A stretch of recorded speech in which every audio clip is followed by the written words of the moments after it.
Hey guys, it's Jay here, back with my NFL predictions for 2022. To recap week 10, I got 6 out of 14 predictions correct.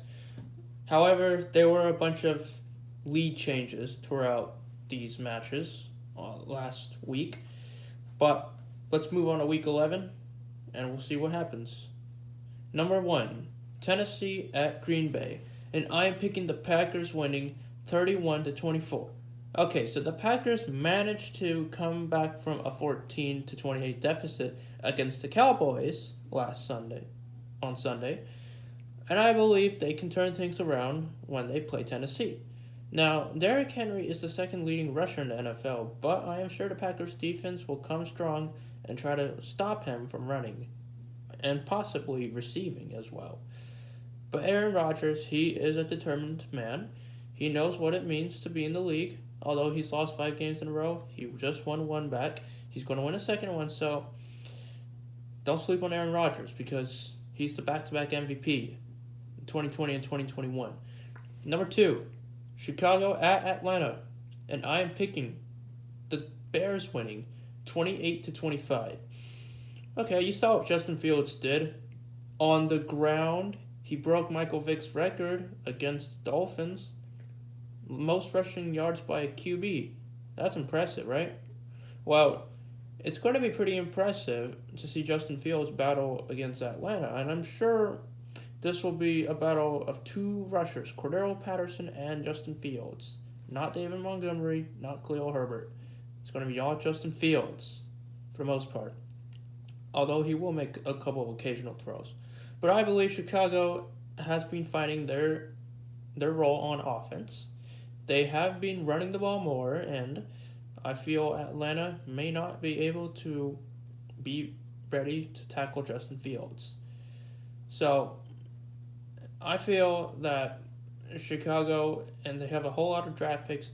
I know they're in a rebuilding mode, but they have been showing signs of progress under Matt Eberflus. So, no worries about them. I'm sure they will manage to find a way to win this game. Atlanta, on the other hand, I mean, it's either a hit or a miss for them sometimes. Number 3, Carolina at Baltimore. And I am picking the Ravens winning 27-15. Nothing more can be said about this match. Lamar Jackson is a gifted, talented young quarterback. Although he may fumble the ball, he may get sacked, he knows how to run with the ball. And he can make some good throws. So, Baker Mayfield, on the other hand, he just acted childish. He continues to act like a child. Who the hell bumps their head on people's helmets? So it's going to be all Lamar. Carolina, they will have 0 answers. So it's just going to be all Baltimore. And nothing more can be said. They're just going to dominate this match on both sides. Number 4, Cleveland at Baltimore. And I am picking the Bills winning 17-7. Okay, so maybe Myles Garrett and Jadeveon Clowney will try to get after Josh Allen, and perhaps the defense, the secondary, knows what to do with Nick Chubb. Now, it's quite a bummer that the game got canceled in Buffalo and they had to move it to Detroit, although I was hoping to see a lot of snow fight. But, yeah, Cleveland, they don't seem to be on the right track, especially blowing an initial touchdown lead to Miami. So I feel that the Bills, they can turn things around. All right, they had like a monster match against Minnesota, only to fumble at their own goal line. But Buffalo knows what to do. I have confidence in them, and I have confidence in Josh Allen that he can turn things around. Number 5, Washington at Houston, and I am picking the Commanders winning 24-21. Now, the thing about Taylor Heinicke, what makes him super impressive is that he's able to stay quiet and find winning drives. He is capable of winning games. Now, I think this might be an easy one for Washington because considering how Houston's playing, although they have a good runner, although they have a hidden gem in Dameon Pierce and Derek Stingley, I think that the Houston secondary won't be able to contain Brian Robinson pretty well, and Terry McLaurin will speed his way through the secondary, making insane catches, as always. So it's going to be a close one. Davis Mills is playing alright, but he's not playing to the fullest. But I believe that it's going to be a close one, but Washington's going to get the better of it because Taylor Heineke knows how to win games. Number 6, Philadelphia at Indianapolis. And I am picking the Colts winning 24-23. Okay, now I know Philadelphia suffered their first loss, but I feel that Jeff Saturday, as 1-0 as interim head coach, he could turn this team around, alright? He stayed humble, although he's never coached in the professional sports. Well, his first game was against the Raiders, but I feel that he knows what to do to win. He knows the recipe, and I'm sure he'll get it done against a team that is 8-1, or AKA just lost its first game in the season. Number 7, New York Jets at New England, and I am picking the Patriots winning in overtime, 27-21. Bill Belichick has owned the New York Jets for the past 6 seasons, so it's nothing more can be said, but Zach Wilson may have trouble finding his receivers, who the Patriots will cover, double coverage, triple coverage, so it's all up to Zach Wilson to scramble his way and find some openings because it's going to be a tough time heading back to New England, where it's a very competitive division and you don't know who beats who in this division. So it's going to be a tough one, but New England will just get the winning touchdown in overtime. Number 8, Los Angeles Rams at New Orleans, and I am picking the Rams winning 27-20. Now, Andy Dalton has not been super good, although sometimes he's been putting up points, but not that much for the past 2 games. And I believe Los Angeles is capable of winning games, and despite being 3-6 and despite losing Cooper Kupp, the Rams know how to turn it around. Now, they're a playoff caliber team. They've been having winning seasons ever since Sean McVay took over as head coach. So, no worries about the Rams. They'll anyways find a way to win. So, I don't got anything more to say. Other than New Orleans has just sucked since Sean Payton retired. Number 9, Detroit at New York Giants. And I'm picking the Giants winning 28-21. Well, the Giants, as always, have been special this season.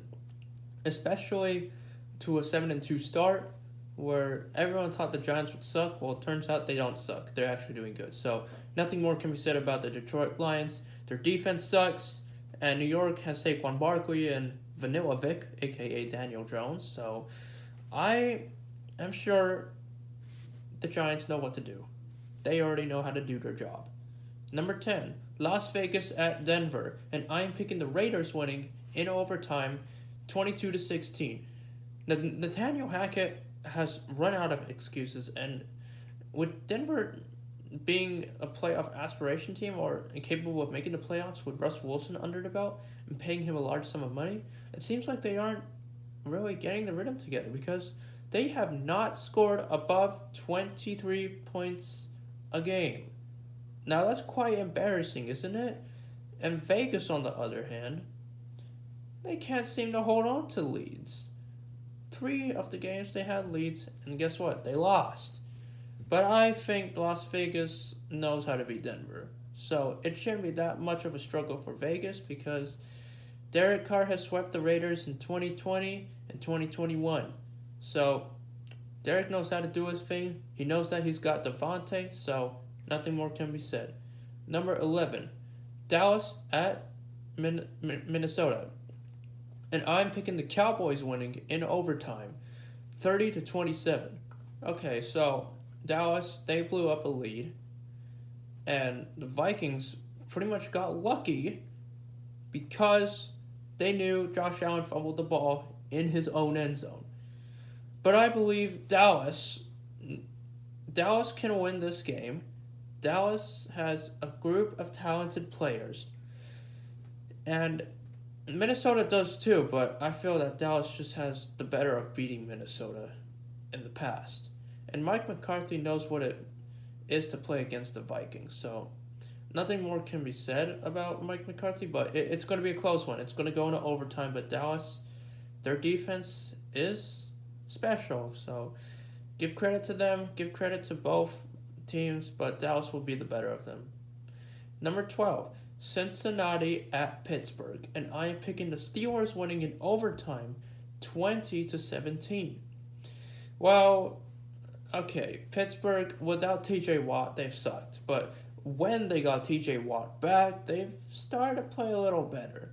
And I believe that TJ Watt will be the main reason why Pittsburgh wins against Cincinnati. Like, you saw what happened in week 1. Joe Burrow throwing so many freaking interceptions, and one of them got returned for a touchdown, I believe. And so I feel that it's going to be the same thing here. And maybe instead of Joe Burrow, it's going to be Joe Mixon fumbling, and TJ Watt will be the guy knocking the ball out of Joe Mixon's hands. So there's going to be a lot of defensive punches thrown on both sides, but Pittsburgh will throw more punches on the defensive side. Number 13, Kansas City at Los Angeles Chargers, and I am picking the Chargers winning in overtime, 33-27. Why the Chargers? Why not the Chiefs? Well, I think Justin Herbert, he knows what he's got to do. I mean, he played against a fantastic 49ers defense, but he ended up losing. So I feel that Herbert, he could turn things around. He's capable of doing that. But he has to stop throwing the ball deep just for fun. He's got to target Eckler more. He has to target his receivers more. And it doesn't have to be long. It can be a short pass and they can do their job. And I feel that Los Angeles, they're a talented team with a talented quarterback who can throw the ball pretty well. So it's going to be a hard-fought match, but you know what happened last year, that Los Angeles had a lead and then Kansas City won in overtime. So, but this time Los Angeles is going to win in overtime, so no worries about that. Number 14, San Francisco at Arizona, and I am picking the 49ers winning 30-20. San Francisco just has a better defense.